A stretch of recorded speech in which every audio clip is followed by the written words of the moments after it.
चलो बच्चों, let's read the question. The question says dash are organisms that enrich the nutrient quality of the soil. So यहाँ पे हमसे question में बोला गया है कि ऐसे ऑर्गेनिज्म के बारे में हमें बताना है, उनका नेम बताना है जो हमारी सॉइल की न्यूट्रिएंट क्वांटिटी को क्या कर रहे हैं, उसको एनरिच बना रहे हैं, उसको बढ़ा रहे हैं न्यूट्रिएंट क्वांटिटी.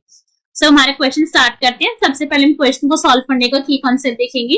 की कॉन्सेप्ट. सब क्वेश्चन को सॉल्व करने का की कॉन्सेप्ट क्या हमारा कि हमें बायो फर्टिलाइजर्स के बारे में नॉलेज होनी चाहिए. Okay, bio fertilisers. अगर हमें बायो फर्टिलाइजर्स के बारे में नॉलेज है तो हम हमारे क्वेश्चन को इजीली सॉल्व कर सकते हैं. अगर हम बायो फर्टिलाइजर की बात करें तो बायो फर्टिलाइजर मतलब वर्ड से समझो कि बायो एंड फर्टिलाइजर दो वर्ड है. फर्टिलाइजर का मतलब समझते हैं कि फर्टिलाइजर अगर हम जर्नली यूज करते हैं पहले इस वर्ड को तो हम समझते थे कि भाई ऐसे केमिकल्स है जो बेसिकली क्या कर रहे हैं, जो हमारी इंक्रीज करवा रहे हैं सॉइल की फर्टिलिटी, है ना. तो what fertiliser do? Increase soil fertility के, जो हमारी सॉइल है उसकी फर्टिलिटी को इंक्रीज करवा रहे हैं, उसकी क्रॉप प्रोडक्शन को इंक्रीज करवा रहे हैं. अब यहाँ पे बायो फर्टिलाइजर का क्या मतलब हो गया कि जो भी चीज हमारी सॉइल की फर्टिलिटी इंक्रीज करवा रही है that is a living organism, है ना. वो अपने आप में क्या है, एक लिविंग ऑर्गेनिज्म है.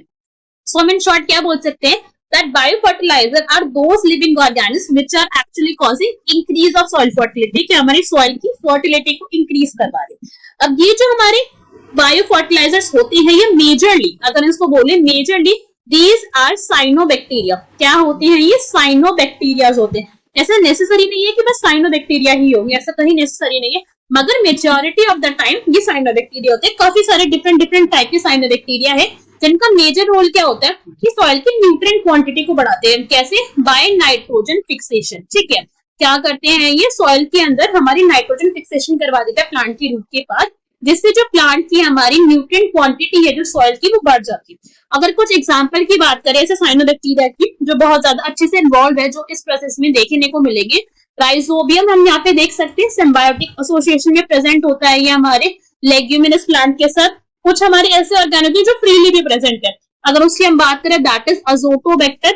अजोटोबैक्टर आपको यहाँ पे देखने को मिलेगा जो ये फ्री लिविंग है, अकेले काम करेगा, मगर ये फिर भी क्या कर रहा है, सॉइल की फर्टिलिटी को इंक्रीज करवा रहा है. एजोस्पाइरेलियम भी एक ऐसा ही क्या हमारा साइनोबैक्टीरिया है जो यहाँ पे साइनोबैक्टीरिया होने की वजह से क्या कर रहा है, यहाँ पे नाइट्रोजन फिक्सेशन करवा रहा है, मगर this is also free living. तो ये कैसा, ये तो हमारा सिम्बायोटिक एसोसिएशन शो कर रहा है. This is showing symbiotic association, मतलब दूसरे प्लांट के साथ उनके साथ प्रेजेंट है और वहां पे उनको बेनिफिट प्रोवाइड करवा रहा है.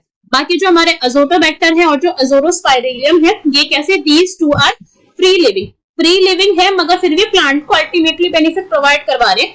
उसकी यहाँ पे क्या करे, सॉइल की फर्टिलिटी इंक्रीज करवा रहे हैं, उसको इनरिच करवा रहे हैं न्यूट्रिएंट क्वांटिटी को, है ना. क्या करवा रहे हैं, उसकी न्यूट्रिएंट क्वालिटी को बढ़ा रहे हैं, जिसकी वजह से सॉइल की जो हमारी फर्टिलिटी है उसकी जो क्रॉप प्रोडक्शन की कैपेसिटी है वो इंक्रीज हो रही है. सो क्वेश्चन में हमसे पूछा गया था ऐसे ऑर्गेनिज्म के बारे में. सो करेक्ट आंसर क्या हो सकता है, कुछ भी हो सकता है, दैट विल बी बायोफर्टिलाइजर और we can say cyanobacteria. So I hope you understood the explanation well. Best of luck. Thank you.